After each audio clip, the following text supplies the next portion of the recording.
Everybody places ryles tube and drain, but nobody teaches how to interpret them. First, we see the quantity in the bag, but monitoring the trend whether the quantity is increasing or decreasing is more important. Second, we see the color from the tubing. If there is any doubt, then third, we do the gauze test. Again, if there is any doubt, then we correlate with the surgery. Along with correlating, we do biochemical confirmation. Now, after this basic approach, let's see this in more detail. If the color of the output is dark yellow or green, it can either be biliary leak or it can be fecal leak. When in doubt, we first do the gauze test. Now in gauze test, we will see the smell. If it is odorless, then it will be biliary leak. If it is foul smelling, then it will be fecal leak.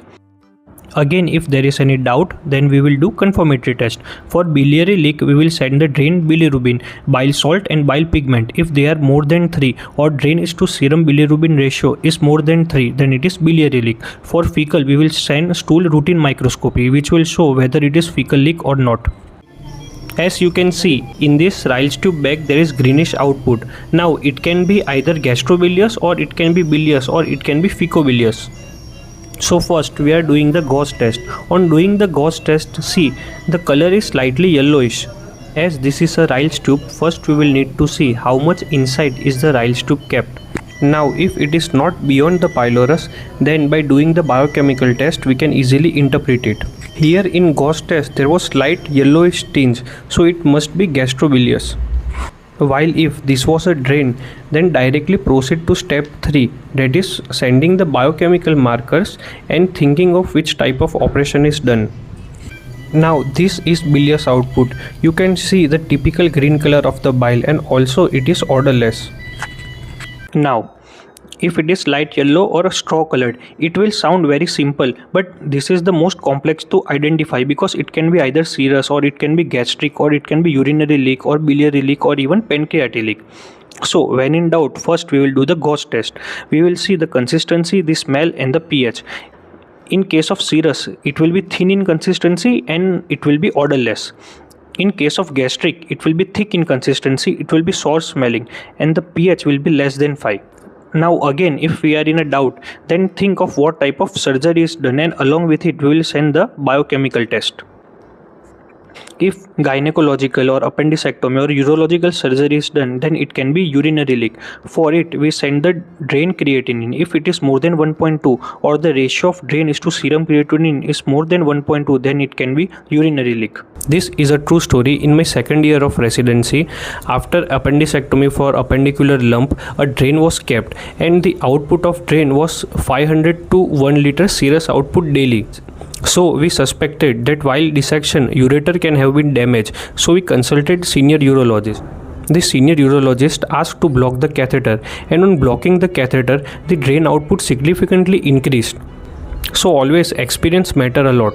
Now if hepatobiliary surgery is done, then we send the drain bilirubin. If it is more than 3 or drain is to serum bilirubin ratio more than 3, then it will be biliary leak. If any pancreatic surgery is done or pancreatic manipulation is done, then send the drain amylase. If it is more than 3 times the drain serum amylase after post-op day 3, then it can be pancreatic leak.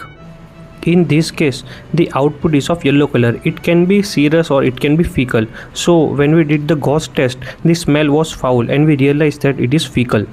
Now this is serous output. You can see how clear yellow it is. Now if it is light red with yellow, then it can be serohemorrhagic. And if it is bright red in color, then it is hemorrhagic. Along with it, there will be a drop in hemoglobin. If you are confused between hemorrhagic and serohemorrhagic, then one clinical clue is drop in hemoglobin, which indicates hemorrhagic. Also, we can check by sending the drain fluid hematocrit. If it is more than 50% of the serum hematocrit, it indicates that it is significant hemorrhagic.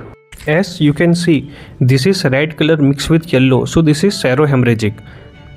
See this amount of quantity. If this much output was hemorrhagic, then the patient would surely collapse. See this bright red color.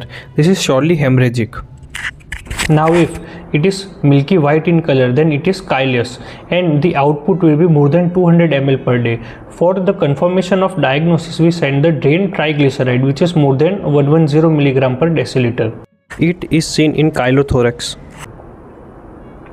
Now if it is light grey in color plus there are clinical features like tachycardia, fever, increase in WBC count, then it will be purulent. If you check the consistency, it will be thick in consistency. And one thing to remember, that the culture is not useful for identification. It is only helpful in sensitivity because culture is also positive in bilious output. This is purulent discharge and output. This diagnostic approach was made by me during my second year of residency. Any suggestion are most welcome.